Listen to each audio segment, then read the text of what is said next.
प्रश्नटी अछि दुईटी बहिस्पर्शी वृत्तर तिर्यक साधारण स्पर्शक संख्या n हेले सरल साधारण स्पर्शक संख्या केते। आमे जानिचे जे बहिस्पर्शी वृत्त पाई मोट स्पर्शक संख्या होउची 3। लक्ष्य कर चित्र को L3 होउची तिर्यक साधारण स्पर्शक, L1 एवं L2 होउची सरल साधारण स्पर्शक। किंतु एठारे प्रश्न देइछि जे तिर्यक साधारण स्पर्शक संख्या n माने एठी केते ना 1। आमे जानिले जे तिर्यक साधारण स्पर्शक संख्या 1 ता माने n = 1। तेबे सरल साधारण स्पर्शक संख्या केते हबो ना सरल साधारण स्पर्शक संख्या 2।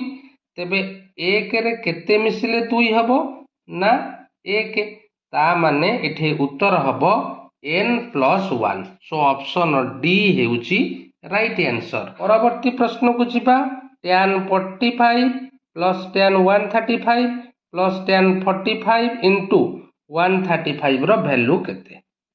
तबे लक्ष्य करो tan 45 हैला 1, tan 135 हैला -1 प्लस tan 45 हैला 1, tan 135 हैला -1।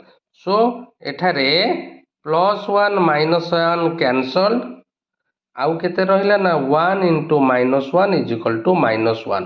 तेणु दत्त राशि रो मान हबो -1। ऑप्शन ए हेउची राइट आंसर।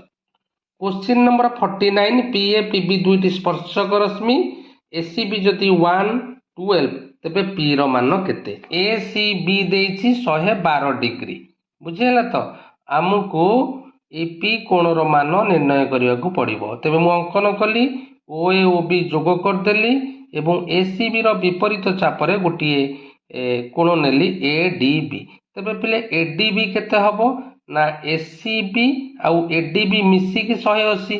तेणु एडीबी हबो 180 माइनस एसीबी।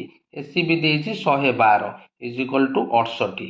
जदि एडीबी पाई गले 68 तेबे एओबी प्रमेय 2.6 अनुसार केते हबो ना 2 * एडीसी बुझेला। तेणु 2 * एडीसी पाई 68। तेणु 68 * 2 हे गला 136 बुझेला। तबे लक्ष्य कर पिले ओ ए पी बी गोटे चतुर्भुज बुझेला। ए ओ एवं पी कोण रो परिमाण रो समष्टि 180 डिग्री बुझेला। वर्तमान ओ कोण रो परिमाण हम पाई गले 136।